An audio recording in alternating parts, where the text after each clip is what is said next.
Okay, so the second ranked question is from a guy named Steve Darrow. I think the Temans have basically mutated into some super organism, some kind of colony organism that we're going to call Steve Darrow. So this is the second one. The first one got 10 ups, and this one got 9 thumbs up. Steve Darrow says, social justice warriors don't understand human capital. Again, I hadn't read any of these before the show. I watched a TV show about the USSR making literal copies of the B-29 just after World War II and the indictment of Soviet imagination that act exposed. In contrast, it strikes me as remarkable how quickly Western Europeans recovered from the devastation of World War II.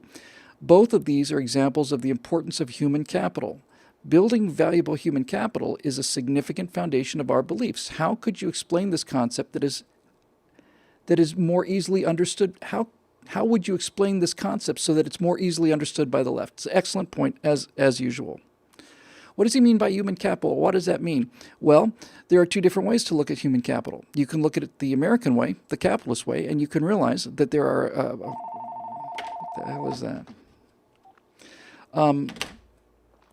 You can realize that there are probably, let's just say round numbers, 200 million working people out there right now in the United States.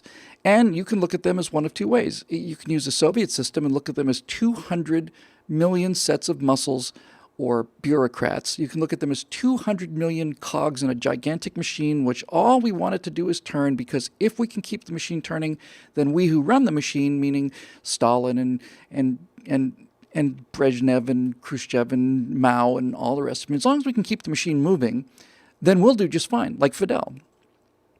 So 200 million people is human capital to the degree that it's like any other resource. It's like coal or oil or natural gas or something. We need a quantity of human work into this thing to keep this thing running. That's how you look at human capital if you're a collectivist. If you're an individualist, you look at it as 200 million people out there who are doing all kinds of interesting things, mostly after work. And that, I don't want to say every one of them, but that's certainly at any given time, there is enormously huge resources. There's so much work, for example, so much work that could be done with these 200 million people is not getting done now. And we're hardworking people in America. So what do I mean by that? Well, let's say we look at 200 million Americans, and let's say that virtually all of them, it's not true, but let's just say for an example that 200 million Americans work 9 to 5 every day. They work a 40-hour week. That's a lot of work, 200 million people working 40 hours a week. It's a lot of work. Now, that's where we are. If it turns out, however, you were to foster a sense of entrepreneurialism, if we didn't get taxed so hard so that we had some seed capital, so that excess money, more money than I need to live, even more money than I need to be comfortable, I can put that money to work. I can take a risk. I can throw the dice. And this little company called Apple's kind of interesting to me. Toy computer, why not? Let's give it a whirl. If you have those kind of situations, then you don't have anymore 200 million people putting in 8 hours a day. If every single person in America became an entrepreneur, you'd have 200 million people putting in 16 hours a day. You would double the output simply because of the hours that they would put in. That's not including any wealth that they generate because of what they would come up with. I think I almost wrote this into corporations. I'm going to do it in wealth creation. I think there's the greatest example today is Uber. I don't know what their current market value is. I saw an appraisal several months ago that said Uber was worth $63 billion. $63,000 million is what Uber is worth now. I don't doubt that, by the way. Now Uber will run courier packages. Uber will go and get you food. If you live in a city, Uber is terrific. In fact, if you live in a city and you like to go out and have fun, Uber is essential. I stopped worrying about going out to a restaurant and having a good time because I Uber everywhere now. It's $7. That's what the valet parking would cost here in Los Angeles. And I get to drink as much as I want to, which I don't do very often, but when I do, it's nice not to have to get behind a wheel of a large hurtling piece of steel and hope I can get this thing home in one piece. So Uber is a great example for a number of reasons. One of the reasons Uber is a great example is Uber is filling a need that we didn't know existed. Isn't that interesting? Uber and all of the rest of these things like Lyft and the rest, but we'll just say Uber. Uber is filling a need that we didn't know we had before Uber came along. And this same thing, by the way, this thing fulfills a need that we didn't know we had until we had one. And now we realize, can't live without this thing. And so Apple's a great example too, but Uber's a better example, and I'll tell you why. If you think about the value of the iPhone and why Apple's the richest company in the world, deserves to be. If you think about the value of, why does this thing keep, oh, I keep thinking it's turned on. I'm seeing the reflection on this of my monitor. Sorry about that. This thing requires engineering skill. This thing requires, glass and metal and so on. So you're actually making something, and it muddies things up a little bit. But just let's go with Uber for a second. Why is Uber worth $63 billion? Well, it's worth $63 billion because there's enough people who are willing to pay for it, right? Now you get down to the brass tacks. What is Uber? What is it? Apple Computers is a factory. Apple Computers manufactures a product. They take in raw materials. They hire a team of engineers and designers and assemblers and technicians and all the rest, and it creates a product. That's understandable. But what is Uber? What is it? It's an idea. It's just that simple. It's just a very, very good idea. And the genius of Uber is that they're worth $63 billion last time I checked. But the genius of Uber was to say, there are people out there who need rides, and there are people out there who have spare time and need money. Why don't we put these two things together? I think 10, 15 years ago, I think the whole thing would have been unthinkable. It would have been unthinkable without this, because you can't have Uber without this. You cannot have Uber without something like this. And it can't just be a phone either. It's got to have a little map and GPS and all the rest. So, what is Uber? Uber is this. I'll show you what Uber is. Uber is this.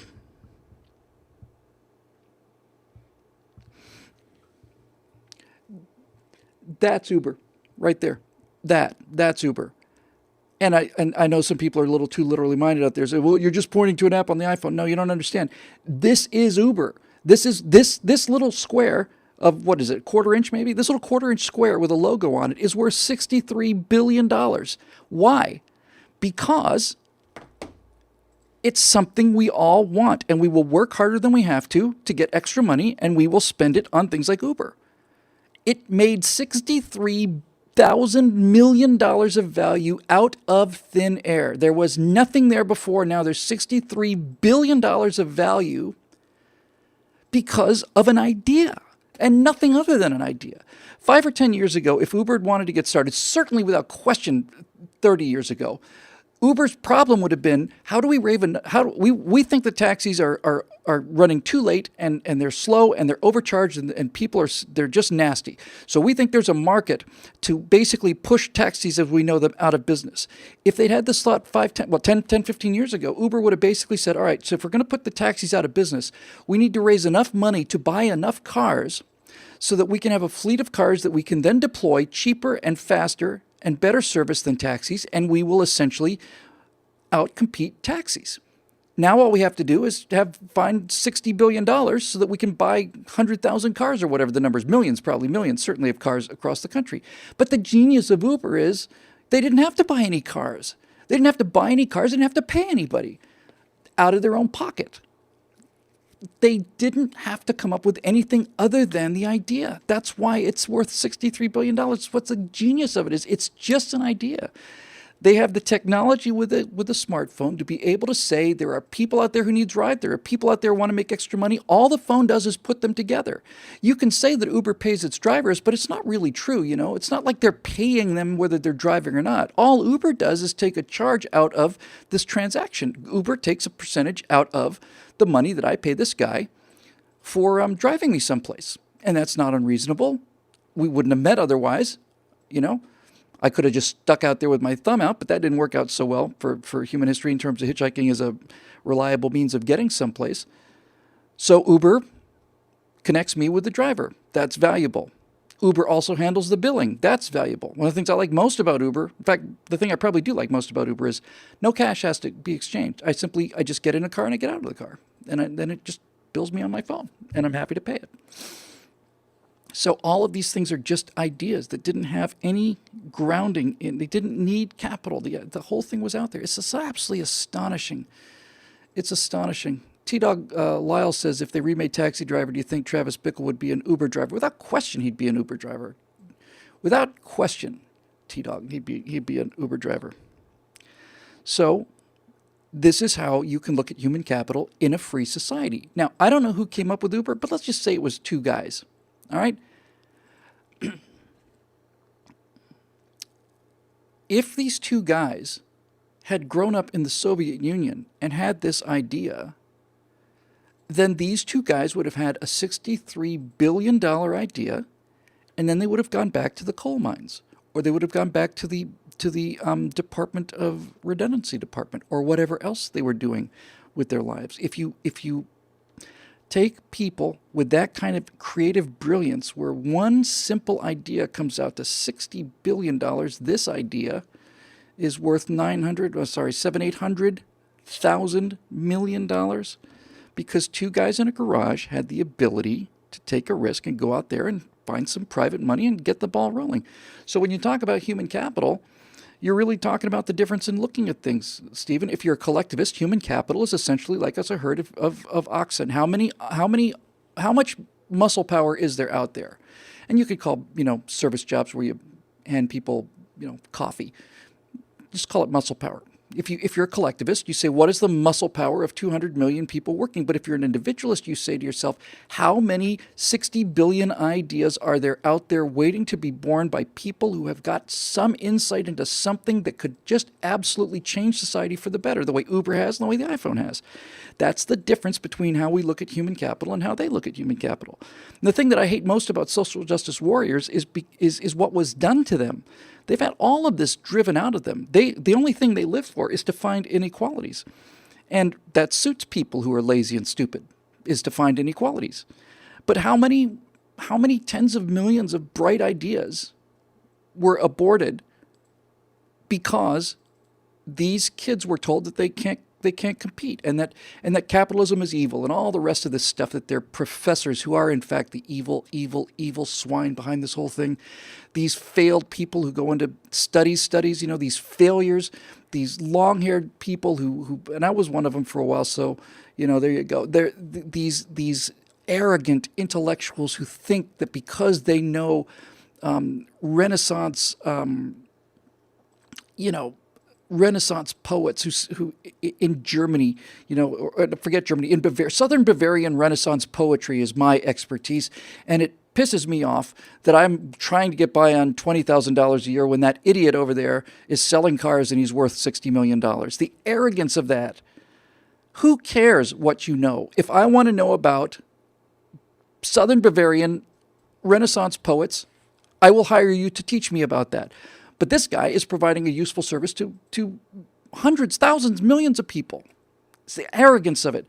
And these losers, these failures, sit in their faculty lounges and talk about how smart they are to each other because they know something very, very deep. It's very deep. It's very narrow. You can spread water a couple ways. You can have it very wide and kind of shallow. You can have it very deep and very narrow. Some people like Thomas Sowell are deep and wide. But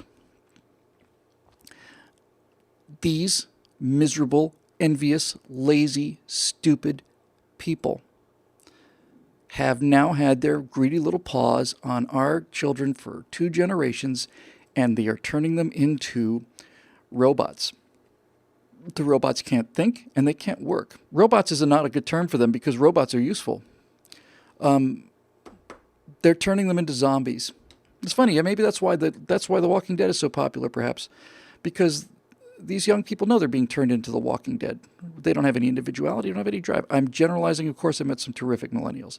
However, there it is. And they have reduced their human capital. The entire human capital of an entire generation has been reduced to the ability to protest things. That's what they're good at. That's what they do. They protest things that people who do things do. Now, as it turns out, probably next week, I think I'm going to release a segment that I did. Members out there watched the Antonia Okafor interviews last week, and they're watching Evan Sayet interviews this week. And Evan Sayet has a routine from his stand-up act called A Deplorable Mind. He's got a routine about the difference between conservatives and liberals and who does what. And it's brilliant, and I'm going to run that publicly next week. And just, you'll spend 2.5 minutes, you'll fall down laughing. But as always with Evan Say It, you're not going to just laugh. You're going to realize, holy cow, this guy's onto something really deep and really important. Okay, so let's